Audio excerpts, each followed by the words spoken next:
I work blind, got vision I don't need to see. I'm picking mind over matter, I believe in me. I need to find more hours in the day. Hello and welcome to episode 6 of Making Towns. I'm your host Bobby Davies. On this episode, I am travelling with the Shah, Jordan Saeed, in what turned out to be a very fun, laugh-filled conversation, but do not let that fool you.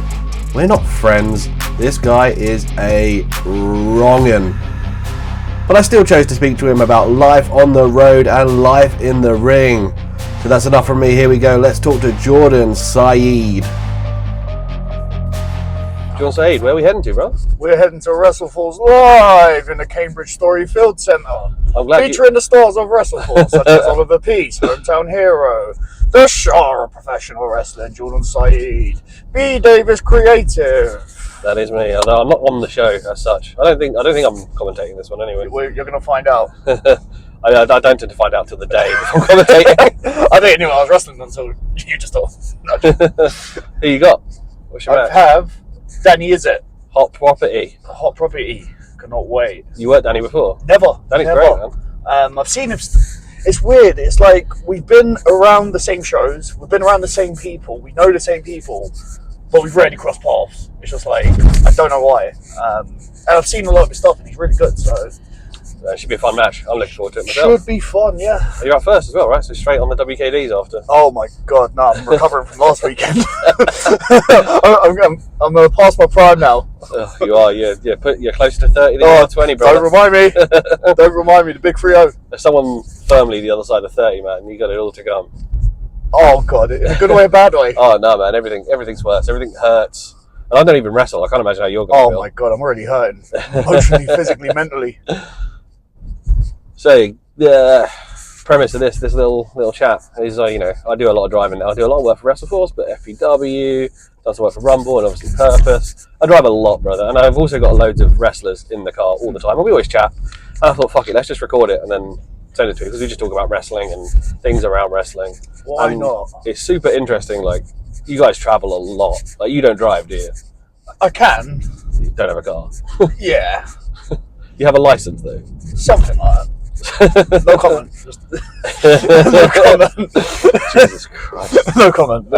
Yeah. So this is like about how like life on the road is, man. So who's your guys you go around with? Who drives you around? Do you ever get the train? What's your deal? It's all dependent on who I'm wrestling for. So WrestleFalls is obviously very touring, all up and down Essex, or up and down England. Whenever I'm doing those shows, it usually be with someone like David Francisco or Kieran Lacey.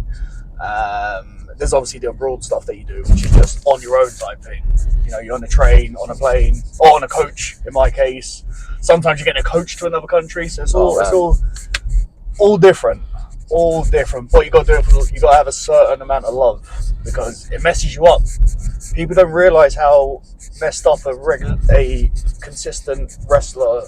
Let me rephrase that. A wrestler who's wrestling consistently and regularly, man, they're on a different sleep pattern, man. They're on a different time frame to all of us. Mate, they live in a time zone that is a mystery to the rest of not only the country but the world. Yeah, like I've done shows where like I've done Europe and now I've done England. I've done England and then Europe the next day. And it doesn't sound a lot, but where you're like not sleeping and then you're sleeping and you get a couple of 20-minute kip on an aisle seat, on a window seat if you're lucky, or if you're on a coach you're sleeping, or if you're very lucky you're sat in the back of the car and you get to sleep, Bro, I can't sleep on a plane. Yeah, oh I do. I can't count lovely. Oh, good for you. 20 minutes. Shower right there. 20 minutes, yeah. You're a proper Ryanair, EasyJet kind of fella, aren't you? I will never have Ryanair or EasyJet slander until the day they do me dirty, and I hope it doesn't come soon. I will always have their back. Oh man. So like, who's your favoured people to travel around with? Who do you get have a laugh with? I love a good car journey with Francisco David. He's usually got a banging playlist. Very funny guy, very cool. Love driving with just anyone. Like, I've never really had. I'm very fortunate. Touch wood, if there's any. Nah, man. Nah, fuck. Modern car. Very lucky that I've not had a car journey where it's like, oh, fucking hell, I'm dreading it there and dreading it on the way back.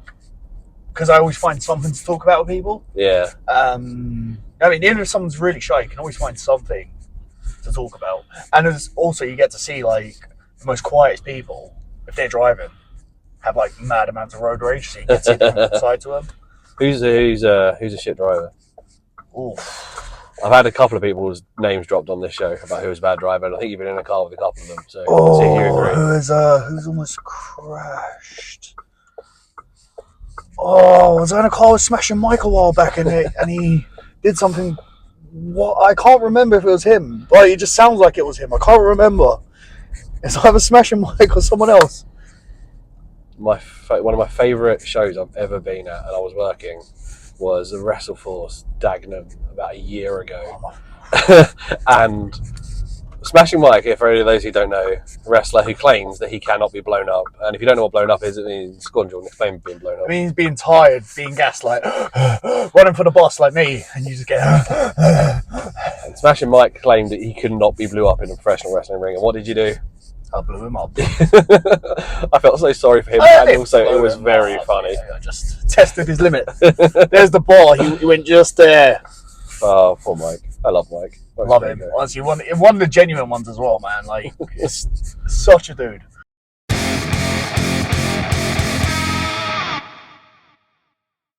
So you said David's got good tunes, which I've had other people say the opposite, but okay.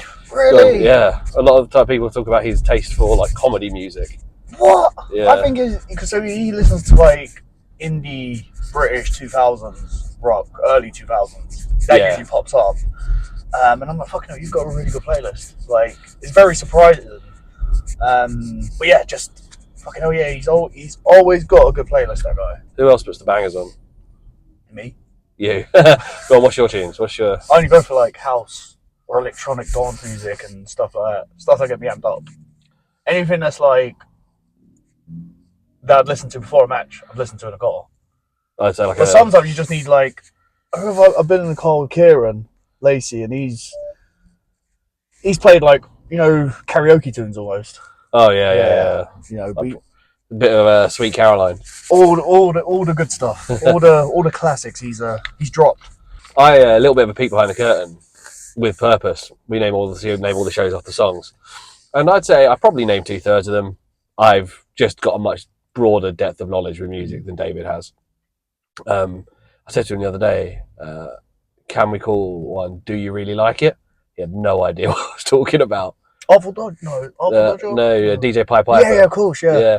Obviously, like British garage, oh my God. It just didn't escape the UK. Like, of course, yeah. It's crazy because I think garage is just fucking unreal. And there's some shit garage as well, but there's some really good stuff as well. Oh man, it's one of those ones that, like a lot of like modern dance music, it can be done really lazily and poorly. Yeah. That to me felt like the first genre that could really do that. What, garage? Yeah, because it's a lot of computer produced music. Well, yeah, just never really left London, did it? No. Really? Definitely never left the country. Yeah, just never left the country, and then there was an argument that grime never really left the country, but it did. Like I think we've seen Doris in TNA. But I'm talking like you've seen like Dizzy Rascal or Central C. They're all you know what I mean? Yeah. They all seem to go out and Dizzy Rascal. Dizzy Rascal. Dizzy Rascal, another one we named a purpose show off. Yeah. Fix Up, Look Sharp. Fix Up, Look Sharp. That was like the third or fourth show. I remember. Don't know if you were on it. No, I wasn't. Sadly. Did you know Amira keeps claiming that we've done an Irish theme show, which we didn't. It was just called C'est La Vie after the Bewitched song. C'est La Vie, I thought that was French. No? And it is. It means such is life, right? Oh, yeah. But Bewitched, we named it after songs, and it was named after the silly 90s Bewitched song. Oh, okay.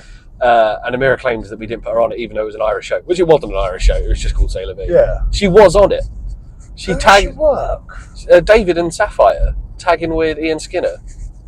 Oh yeah, well, I'm on a TK Man for that show. I remember. Yeah, I remember. Yeah, she was on it. Yeah. Yeah. And so just released a day of recording this. Just released her episode, and I put clips of that match in it, and I was like, "That is at C'est La Vie." Why is She's lying. She is. Oh man.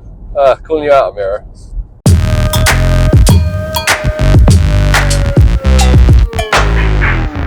Who's got shit tunes? Who's got shit tunes? I don't know. I actually don't know because I come from you just like everything. Because I'm from a background of music. I'm very open to everything. So I don't think I've ever been in a car journey and someone, I'm like, oh, turn that off, or oh, I can't get behind this. I mean, it's so hard to be like, oh, I can't think of a genre. I'm like, ah.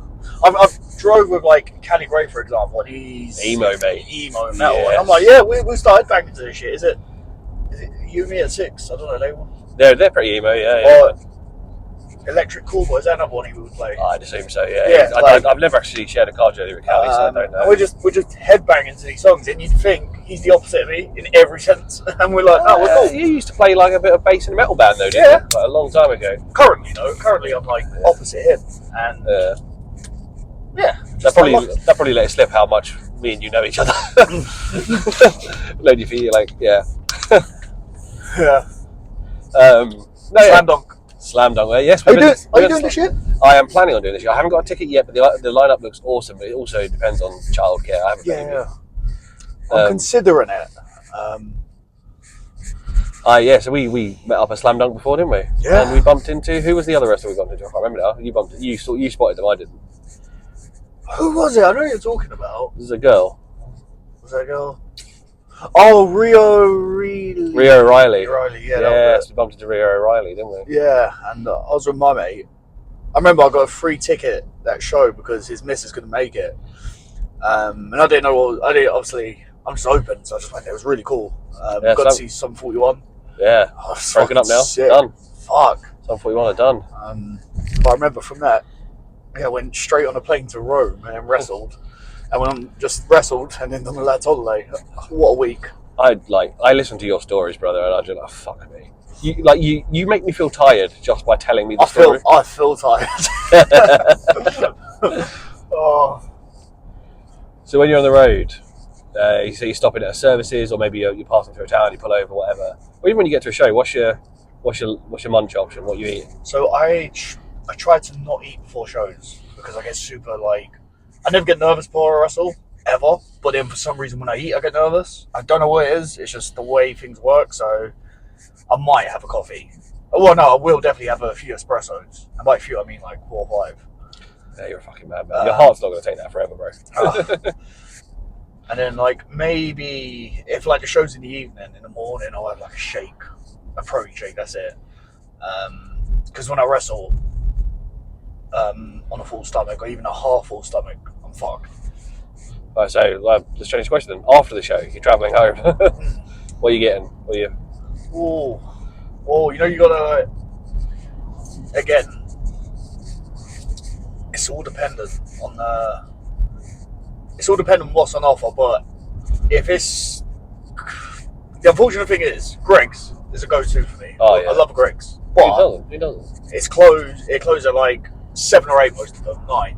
By the time you finish the show and get back, it's going to be closed. So, it's such a tough one because like I really can't think. I don't know. Like it wouldn't even be at services. So what's your Greg's option? If you do make a Greg's? Oh my god! What you get? I go every morning to Greg's. Oh yeah, what you get? So I get triple espresso. They must recognise you now. It's the triple espresso guy. Yeah, they know my name and order now. So you come in and start cooking it up. Like, yep. And the sausage roll, can't go wrong. Yeah, easy. Have a cig after that. Best breakfast in the world. Yeah, your diet pictures that you fucking, and by diet I don't mean like you're dieting. I mean just the food and drink and then cigarettes. Oh my god. Pictures you put on your Instagram. Oh my goodness. And I've somehow not like ballooned. Oh man, yeah, you're still fucking trim as fuck. Scary. My metabolism will stop. Oh yeah, I mean you say that, but Michael Oakley is what, 2-3 years older than you. Yeah, he's having to work to put that muscle mass on. Yeah, man. But yeah, he's lucky, genetically gifted. Lucky fucker. Actually makes me annoyed. He's over 30 with a full head of hair, 6 foot tall, or over 6 foot. Good at wrestling. Might as well just give up, innit? Game's gone. He's handsome as well. I can't go past that. Honestly, I might as well just get. There's no point. I've lost before I've even started. Mills is all in the same category, right? Like 6 foot, like over 6 foot, full head of hair, fucking good at wrestling, good body, handsome. I'm the opposite of all those fucking things. You're a fairly good looking dude. You do alright. Yeah, on a good day, I'm a 3 out of 10. You need about 5 pints in your system. You're a 5-pinter. Yeah, I'm definitely no. I'm more now. I'm definitely a 7-pointer because it's what's going to happen. It's the you have to know. Oh man. Whereas, yeah, man, Mills and Oku, they're a glass of water, aren't they? I've had them both on here, yeah, man. They're a cup of coffee and a milkshake. In fact, the show that I drove Mills to was a restful show. There were these girls that stopped him in his entrance to take a picture with him. No. Like, all over him. Yeah. Was that Dagenham? Yeah. Yeah. I'll throw a clip of that here. So I missed that show because I had a fucking chest infection. I had to pull out.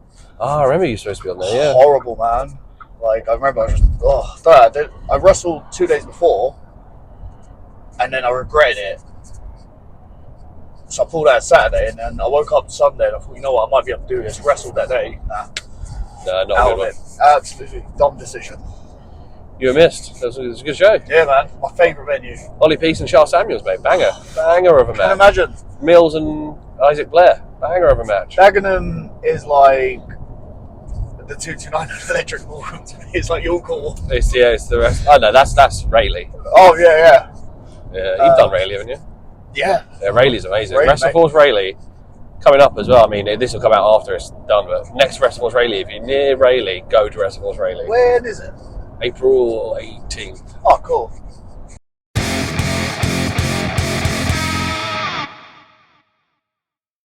So just for UK for the minute, obviously you've done Italy quite a bit and some other places, but just UK. What's the furthest you've gone in the UK for a show? Sheffield, easily. How was that train? No, drove up with the boys, Francisco, Mills, and Shaw. Really fun journey, but that was the week I was like really ill. You got the rest of the boys ill as well. No, they were good. I think they were good. Yeah, but I wasn't feeling good. But it was a fun journey up there. I think it was 3.5 hours. Oh, that's not bad. Or maybe 4. No, sorry. You said UK. Yeah. United Kingdom. Oh, Glasgow. Sorry. Oh, you've done Glasgow. Glasgow. Yeah. Sorry, my bad. That was recent, wasn't it? That was last year, October. And technically that wasn't a bad journey. That was probably less than Sheffield because I took a plane there, which I didn't know you could do. Oh, mate, yeah, I've done the plane to Edinburgh. Like, it doesn't even reach cruising altitude. It comes straight back down. Yeah, no, like 45 minutes, yeah. Easy. And like the time it takes to get to the airport, the whole journey was like 3 hours. Oh, man, beautiful. Could not believe it. Yeah, I've done the plane once, I've done the train twice, and I've done driving once to Edinburgh. Ooh. And all of them are... Oh, what's the best plane in it? Nah, train, man. Really? Takes a while, but you just chill. Yeah, you just chill. You don't need fucking ID to get on it. You don't have to wait in an airport. I hate airports. You don't have to go to an airport. So you literally rock up to the train, 15, 10 minutes before it leaves. It's all reserved seating as well because it's a long distance. Yeah. You just get your seat, your couch, get your lunch out. Get your Nintendo Switch out, whatever you got to entertain yourself. Life's good. Yeah, man, love the train. And it pulls Edinburgh anyway. It pulls right into the centre of town. Whereas the plane, the Edinburgh airport is outside. So that was a bit of a journey in. What about closest? What's your closest show to home? Like you're East London, right? So previously, in the house I grew up in, and when I was still living there before COVID, the closest venue was the Resgal. I've been in Bethnal Green. So I went to a couple. Venue. Yeah, amazing, man. And I remember if I had to forget something, it just wasn't an issue because I could just go back and get it. Or if I didn't have to, they'll take your gear to shows thing. I didn't have to do it because if someone needed to book me, I could walk back. So it was so easy. How long's that walk? Oh, it was like 5 minutes. Oh, you're on the radar for the closest that anyone has. So both Jaden Williams and Mark True had 5-minute walks to venues as well. Oh, yeah. Yeah. True in Romford, obviously, and Jaden's venue that he actually was, I think it might have been Ollie, booked his old school. Yes. Which was around the corner from where he lived, obviously. Yeah. Yeah, so you're in the top ranking there for close. It's a great feeling. Yeah. And also, I think you might be the furthest for distance because Oku and all that, they all dropped north, Pro Wrestling North, which is Newcastle. No, so not quite as far as Glasgow. Oku done Glasgow. Last year in November. Oh, why do I know all of Oku's dates? He might have done that. He might have done that after then. Yeah. Mills done Glasgow. Who else have you had on there? Amira, Mark True. Amira's done Glasgow. Mark's done Manchester. And Jaden. Jaden's furthest he's done is Essex and Italy. Well, he's done America as well. Yeah. Count that. Yeah. What? Yeah. So you travel out to Italy as well, right? With me. Rome is your go-to foreign promotion. Foreign promotion / party spot. Go on, let's hear about you in. Is it IWA? Is that what it is? Yeah, that was it. It used to be. Now I just work for any break. Yeah. There's a promotion in Venice I recently wrestled off for. That was cool. That was really fucking. Was the ring on a boat? I wished. That would have been amazing.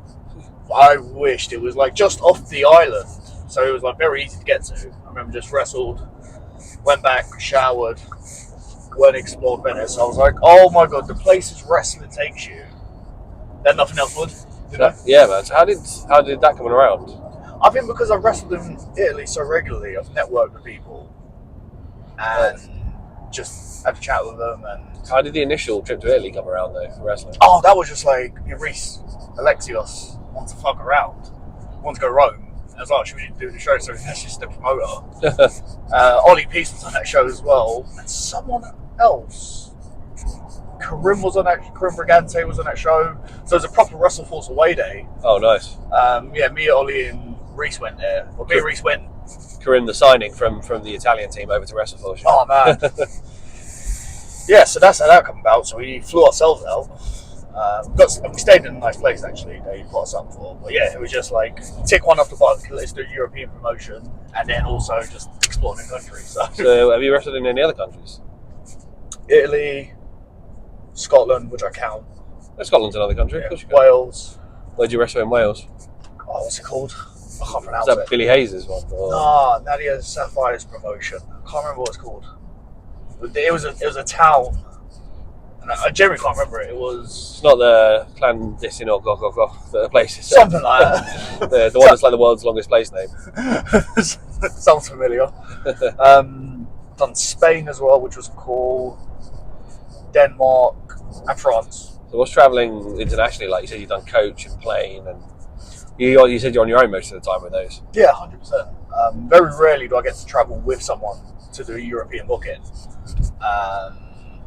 So you need to get booked as a tag team like Trey and Lacey. Go everywhere together. Also, I feel like when you're on your own, you can do your own thing. You can just chill. That's true. Don't worry about anyone being late. I've had it before. I'm waiting for someone to come, and then when they're just about to close the gate, they'll just start running before 5 minutes. So it's like, oh, it's good to your teeth. Oh man. So yeah, there's cons and pros to it. And I don't really get scared going to a new country that I've never met anyone. I'm just like, it's the worst going to happen. I get murdered, you know. You'll meet someone whether it's 4 a.m. in a nightclub or a wrestling show, right? Yeah, exactly. So yeah, I think because I do it now, like, because there was a period I was traveling once every few months for wrestling abroad, and sometimes I get two or three a month abroad. I'm just so used to traveling now. It's just like second nature for you. So, yeah, like. I hate travelling. I hate Really? planes, yeah. I like being in places. I hate planes. Oh, okay. Is that phobia or? No, just don't like being cramped up. Don't like being stuck somewhere for hours. See, for me, there's like a bit of tradition that goes in me. Not before a wrestling show, obviously. Well, depending. If I'm flying out and I've got a day there and then the show's the next day, I always go for an airport pint. Oh yeah. Because that will fucking kill time. There's no better feeling in the world. You're there, you're having a drink, mine's a WKD, flicking through your phone, watching the world go by, waiting for your flight. It's the most British thing in the world is to go into Gatwick Airport at like 7:30 in the morning and there's just a Wetherspoons full of people eating a fry up with a beer. It's when we all come together. If we disagree about stuff, we all agree on an airport pint. Yeah. Again, no, mine's WKD, so it might as well have a juice. Everyone's just looking at you like, what the fuck is this guy doing? Is he what's this college kid doing? Why is he wearing pink? Why is his top so fluffy? Is he okay? The answer to that question is no. No.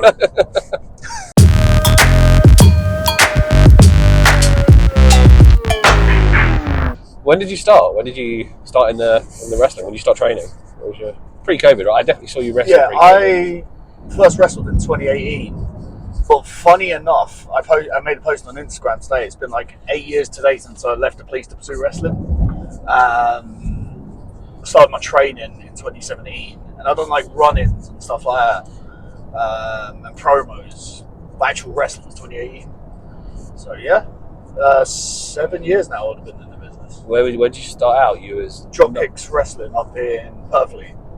Well, where did you go out that way instead of say somewhere like Knuckle Dogs in London? Because when I first wanted to be a wrestler was when I was like 16, 17, 18. I'd watch wrestling, but the first time I wanted to like look into it, and obviously the internet wasn't as big as it was now. I'm talking like, it sounds really bad because generations before me will say that, but Yeah. this was 13 years ago, and even before that. So if you typed in wrestling schools in England, all that would come up at the time, I think, was the Projo and Dropkicks Wrestling and LDM Wrestling. Those are the only three that would come up in terms of London. Yeah. When I looked at like the people that Dropkicks produced, in terms of Wade Barrett, Nick Aldis, and all that, I was like, yeah, okay, I'll give that a go. And it's also like a direct train line for me. Of course, being out east, the trains feed up that way from Stratford. Yeah, so that just appealed to me the most. And some of the shows they ran were around east. So I was like, yeah, just give that a go. Nice. Yeah, you're right though. Like I never ended up doing it, as you know. Never had a wrestling match in my life. Though the temptation to give you a stunner at Mighty was high. But when I was 16, 17, so we're talking, we're pushing 20 years ago. Oh, in fact, it is 20 years ago. I'm not even, it was 20 years ago. I Googled, and Google had been around 8 or 9 years by that point, but still, it was not easy to find anything. And anything I could find was expensive to get to, and I didn't really what was it, 25 quid a class or 20 quid a class maybe back then. Yeah. Plus another 15 to 20 in travel every time, and then you're up there at least once a week if you want to actually commit to it. And I couldn't afford it, essentially. At 16, I had like a part-time job as well as college. My first ever time I went to wrestling training was when I was 16. And I lied to my mum that at the time. I can't remember what I said to her. I think I told her I was doing something wrestling related. And then I went to BECW in South London. Yeah, I can't remember, I never went back. I can't remember why I never went back, but that was the first ever time I trained. Your mum found out. I don't think she did until later. It wasn't like, oh, I'm going to tell you what, you know what I mean? But yeah, I never went back for some reason. I don't know why. I never went back training. That's funny. Yeah. That's very funny. The first time I saw you would have been Battle Pro. Yes, I remember. And by that point, you were already teaming with RJ Singh. Yeah, we established Battle Pro in 2019. Yeah, I think I would have seen you in 2019. Yeah. That would have been, because that's the year I met David Francisco. Yeah, that's when we started teaming together at Battle Pro. Yeah, I remember. Yeah, I think the match I saw, it was at one of the family shows in quite a big, open, brightly lit room. Big red curtain on the stage. Sydenham Memorial. Oh, yeah. My God. Again, still my favourite venue. Still to this day. The first show I went to was that one, and Kafka got his jacket caught in the light. I remember that, and it was me and RJ against Rex and JJ. It was, yeah. I remember that. Mike took a Canadian destroyer from Nino's brothers, I think. Just Leland. Yeah. With the assistance of the other two, with the assistance of Sandra and Nino. So cool. They, apparently their parents didn't know it was going to happen either. And I don't think they told Leland. I think it was like a thing to kind of get him involved. But Mike goes and grabs Leland from the audience. Leland's 12 at the time. Oh my God. 11, and he's already been training as a wrestler. Yeah. All of them by this point had already been training a couple of years, I think. Mike drags him into the ring, and obviously then Nino cuts him off. Xander comes in, they beat the crap out of Michael. Then they set him, I think Leland gets sat on the corner, and then they drag Mike over, and with the help of his brothers, they launch him over into a Canadian destroyer. I remember. I popped hard for that. I think I was watching it on the screen at back, Martin TV, and we were just popping. It was just like, what the fuck is going on? I have to ask Martin if he's still got that on his YouTube, because David didn't think there was footage of it. There is. Mike's uploaded it. I think Mike uploaded it. I need to find that, man. Yeah, I think I was front row right by where it happened as well. So cool, man. I remember the atmosphere. It was a Friday night, Sydenham.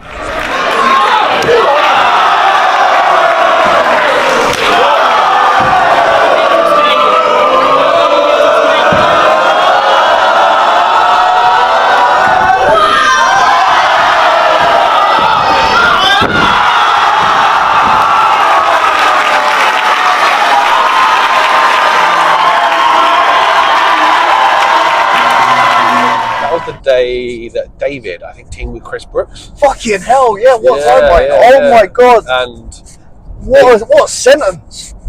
David did like a full-on, and no, this is not a comparison, it's just a comparison of a moment.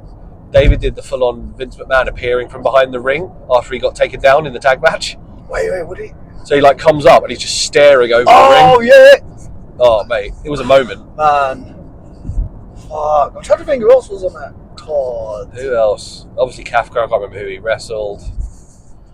Ash and Yeah, the NIC were on it. NIC.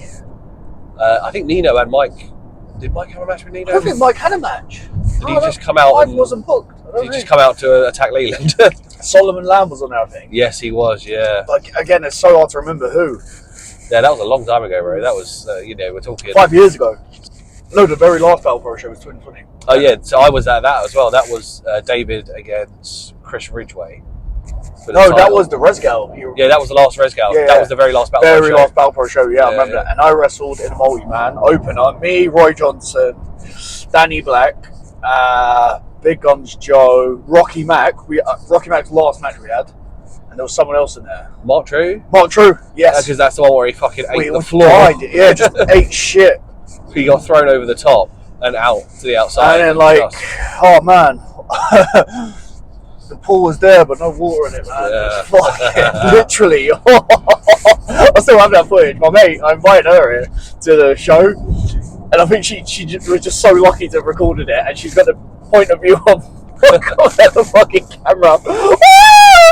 I don't know if it was that one. I did go to 2 after hours, and there was someone where some prick grabbed Danny Luna as well. I remember this, yeah. I think that was the other one, because I remember that being packed, and the one before lockdown was half full. Yeah. Even though apparently it sold out, but people didn't want to come because of the COVID. So I remember it was Danny Luna, Elijah, and LK Messinger against DNIC and Mills, or Mike, I think it was. I think that was the match. Destination Everywhere. Yeah, fucking hell. What a time. What a time.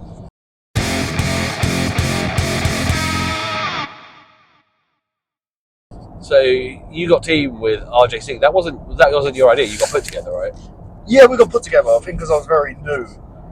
And I mean, who else better to be put with? Honestly, yeah, just man, I've learned from RJ. Even to this day, the amount I've learned from RJ is just unbelievable. I feel like I put RJ over a lot on this podcast. Oh and man, I don't purpose commentator wise. I hate RJ Singh, bastard. He's terrible. But honestly, he may be the best person having any locker room. honestly, he doesn't get his flowers, sadly. He doesn't. And I think I've seen. There was a story. I can't remember what show it was, and he told me this, and I was like, "Yeah, of course. I know you're not even lying about this. It makes so much sense." So there was a show. I'm having him on fairly soon, and I'd love Please to do. really open him up about these kind of times in part of the birth of progress, part of the birth of Rev Pro. man. He was part of it. He was there. Yeah, man. There was a story where one company was having their big show, and then someone got injured in the first match. They had to call the ambulance. The ambulance wasn't going to come for another hour, but he couldn't leave the ring. And then RJ somehow there was a match. I can't remember what it was, and he reshuffled the match and planned it to the point it still got over and got shortened. It went from like a rumble to a multi-man, and somehow the show still went to time. Yeah, RJ's the man. How the fuck? Of course. And I feel like not having an RJ there, that might have gone different. And it's also the reason that Kean Cameron has now been teamed with you guys Oh man, to learn from both of you. And in and out the ring. Yeah, well, he can't learn from you outside of the ring. That's so bad. RJ can learn from outside of the ring. Yeah. Pick your path. Yeah. RJ's the man, and I genuinely I say this wholeheartedly. You were very lucky to have been put in that, and it continued post-COVID. Yeah. I mean, you guys, we at Purpose, and someone might correct me if I'm wrong, but I'm sure this is right. We were the first wrestling show in London after COVID. Yeah, you were. You were. Sure, Absolutely. we were. That was 100%. By about 3 days. It wasn't even by 2 days. I think someone ran the Sunday, we ran the Friday. I think it might have been. Yeah, you were Friday. It was definitely the first show after COVID. 100%. Yeah, it was August 2021. I remember it. Yeah. Yeah, and I mean, you and RJ were the first through the curtain. Yeah. Against Rex. Yeah, RJ against Rex, and that must have been a relief to you as well. To okay, COVID happened. But this team with RJ still happening, that's a good thing, right? Absolutely, because there was also a time like we got booked on the same show in Italy, but we didn't actually wrestle together. It was just he was in the singles, I was in the singles. Oh yeah.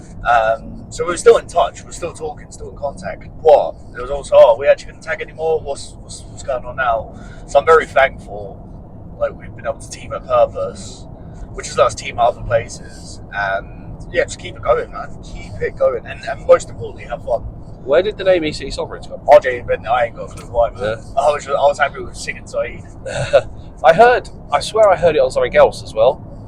But yeah, it suits you guys, and it suits Kian as well. Yeah. But especially because you were the Shah, he's the king, and now you dubbed little Kian the Crown Prince. You know, Something like that. Yeah, RJ just come up with it. Yeah, he's really Like I said, we'll definitely miss him when he's gone. You know. Yeah. Those ones. He said this year is the year he's taken a few bookings as well. So he's starting. Yep. I'm very thankful that he put us on a list last year of about 10 promotions that he said, go work for these guys. They're lovely people. They'll really help anyone out. You know, it's a good show to be on. He put Purpose on there. He put Mighty on there as well. We've only run a show at this point. There's a dream of running 2 this year. Minimum. Okay. Yeah. I remember Mighty. You know what? RJ came hungover. Oh, you know what? You wouldn't have known. Really? I spoke to him before and I knew he was hungover, but in the ring, you wouldn't have known. It was just a fact. He went, "Oh, Jordan, man, I'm struggling." I went, "I'm so hungover." I went, "Fucking hell, where'd you go?" Like, he went, "Oh, he went out with the wife. I think he went to a gig." I went, "Oh, I had a schlep." He went 2 pints. I was like, "Oh, yeah, man.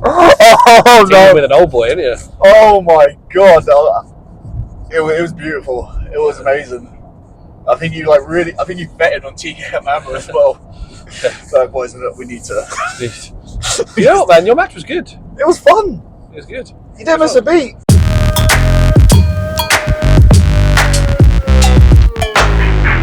The circles you're running now, you started at Dropkicks. You very much are with what you call like the Knuckle Locks Projo group. David, Michael, Connor Mills. Yeah, absolutely. I was like, because I started Dropkicks, and then you had like the Wrestle. I was very fortunate to get in with Ollie, and he sees something in me and used me regularly. And I was very double fortunate. A lot of those guys were on those shows, so like your Mills, your Mike, the NIC at the time, Rocky Mac, Kafka, David. They was all on those shows, so I was able to like network with them and then get introduced to Knuckle Locks. And I started like going there a bit, training there as and when I can, doing some privates. Being very fortunate to be booked on like your Battle Pros, which was like the feeder from the Knuckle Lock school into that promotion. So yeah, I'm very, very fortunate to like have met them because with like currently now Mike Mills, Dave, the bar is so high in terms of how quality they are, how class they are. You have to keep working. You know? And it's interesting you mentioned that there because you've had quite a few people mention it. Is how fortunate you are to be one of Ollie Peace's boys. Yeah, still to this day. Yeah, like not you. I mean, but anyone is to be one of Ollie's boys because if Ollie sees something in you, I mean, Ollie may be the most prolific promoter in London and surrounding area, as in he runs the most shows. Runs the most shows. In terms of a business aspect, I don't know what his numbers are saying, but he probably makes the most profit. He has a really good model. I don't mean to talk about his business, but it's probably true. I'm sure he works really hard. Works hard. He's a good worker. He's a good wrestler. He's a good dude. Like I always thank Ollie for anything I've ever got. Like first, before anyone else. You know what I mean? Like. Well, Mark True said it, and even Connor Mills said it. The amount of reps he got with WrestleForce has really contributed to how good of a wrestler he is now. Yeah, absolutely. Just like the reps, the experience, the people you work. I wrestled. I just remember one time Dagenham, which is my favourite venue of all time. Just on a fucking Saturday night, fresh announced for the Best of Super Juniors, me and Mark wrestled Dan Maloney. Just for no reason. Oh, I was there. Exactly. There was no logic to it. Like the fans didn't know who Dan Maloney was, apart from five of the fans who go to like your Progresses and Red Pros. Shout out to Ewan McKenzie and Dave and Ewan and what's his name? Liam. Yeah, I've wrestled. What else have I wrestled? Mills, obviously, which is a treat. I wrestled so many guys who are like wrestling for the top indies because of Ollie. He just brings them in. He would look after you, man. He'll have your back. I remember that Dan Maloney being unannounced. I walked through the door, and I obviously pre-show, so I can't remember. I think I was taking pictures, maybe. And then Dan Maloney just walks in. I was like, what's Dan Maloney doing here? Yeah. Unannounced on the show. Like, just, he's there, yeah. Just unbelievable. It's such a, like, bizarre thing to Oh, man. Yeah, that was genuinely probably a career highlight just because of how funny and bizarre it was. And it was a fun match as well. A super fun match. At the minute, and this will go out after the next Purpose show, but one of my most entertaining things that I think you've done on purpose, your current feud with Hyperactive, is really popping me. There's something about watching, and Sapphire Reed is one of the best wrestlers in this country, irrespective of anything you can lay on it, whether you lay gender, whether you lay experience or age. She's just a wrestler. She is one of the best wrestlers in this country. She's proved it everywhere she goes, and she's proved it in Purpose a lot with matches with Michael, and I mean, literally everyone she stepped in the ring with, she's basically had a banger. Yeah. But watching her, like you're the king of this. You're the king of playing the goofball, right? I love you playing the goofball, whether it's the family shows or whether you turn it into a slightly more adult version of Purpose. And then what's really funny is Kian joins, right? And then you get these two, Kian and RJ, being a bit more serious than you're being the goof, and you've turned them to your side during this. It's been during this feud with Hyperactive, right? They've now started wearing pink, coming out with WKDs, coming out with chairs. I'm like, for fuck's sake. Whereas before, they were coming out in serious stuff, and you were coming out as the Joker, right? What's he doing? Oh yeah. And then watching Sapphire Reed and Anita Vaughan headbutt you just pops me. Watching one of the funniest moments in Purpose of the last kind of 6 months to a year was watching Sapphire push Kian over Anita and then calling him a twat. Absolutely love that. Like, they're great, man. Yeah. Have you worked with Sapphire or Anita much outside of Purpose? Is that it? I worked with Sapphire twice actually. Once there was a charity show in the Dome for Lost Souls Pizza. I worked doing a multi-man, and another time at Riot Cabaret in like a rumble we had a few sequences, and that was cool. That was like really she's unreal, right? Really sound. She's definitely on my list. She said she'll when we can line it up, she'll come on the show. So yeah, 100%. So who's your like top? Who have you wrestled the most? Who do you think? Oh fucking! I wrestled the most. It's tied like between Rex or no, it's tied between Ollie Peace and Reese Alexios. Oh really? I've wrestled them equal. You got to remember, I've been wrestling them boys since 2018. True. And that's taking the camp fair shows abroad. Like yeah, so I've wrestled them. I've wrestled Reese in 3 different countries, I think. Yeah, 3.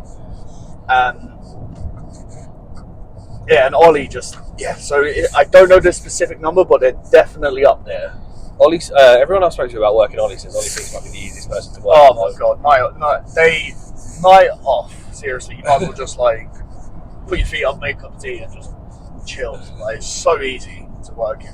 Charles Samuels was I in the car with you? Yeah, it was us two and Charles, wasn't it? And we left WrestleForce, and he'd wrestled Ollie, and he was like one of my favourite matches of the year. Where was that? That was Dagenham, wasn't it? No, oh no, you missed Dagenham. Yeah, Who was I in the car? Yeah. Oh, it was Mills. Me, Mills, and Char. Yeah. Never ever insult Mills by comparing him to me. Poor guy. Yeah. Mills deserves way better than that. Yeah, way better. Poor kid. So who's your like? If you apart from say you say Ollie Peace, who else you go? You see your name's on a card with someone. You're like, yes, that's the match. I'm looking forward to this. Probably Ollie. Honestly, every time I see him announced against Ollie, I just know it's going to be sound. Anyone else? Anyone else who's in that list for you? You've got a few people that you must be like, yes, this is going to be. Trying to think. Oh, you know what? Probably Roth and Roy Johnson. Oh, mate, yeah. I've wrestled them so many times. I mean, my favourite thing, kind of late last year, was your feud with the E6 Sovereign's feud with the 8-7. Yeah, that was because in Purpose you were the heels and they were the faces, and in FPW you were the faces and they were the heels. And it was the same feud, but with the roles reversed. Honestly, they were like, I've worked them so many times now. It's just, yeah. Well, you know what I mean? It's like second nature to you. Second nature almost. Like you don't like when you come in to talk about your match, you're just like, they're done, mate. We know what we're doing. We know each other's shtick. Yeah, let's just do this. Yeah, like so easy.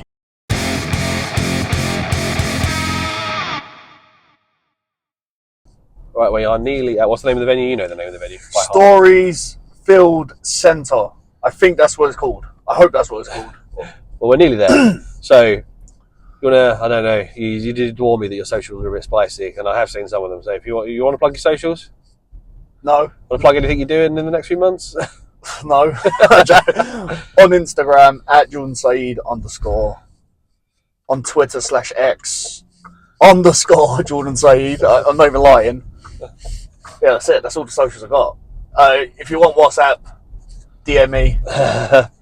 I'll definitely send you my number. That's not creepy at all. Yeah, that's not creepy. Thanks for coming on, Jordan. Oh, and I'm Purpose coming up April 12th. Yeah, this won't be out before then. Oh, against Stephen Wolf. I've still got 2 more episodes to put out. The Wolf of Broad Street. But Is that his name? No, that's Roth. Oh, fuck. Oh, shit. Honest try. No. But it'll be on. By the time this comes out, it'll be on YouTube. So go watch it. Yeah. I'm sure you get battered. No, I won't. I'm gonna assassinate Stephen Wolf in that ring. Farewell tour of Stephen Wolf. He doesn't know yet. I may put this out before that match though. That clip there. Please do. Yeah. Stephen Wolf's gonna pay for my pain.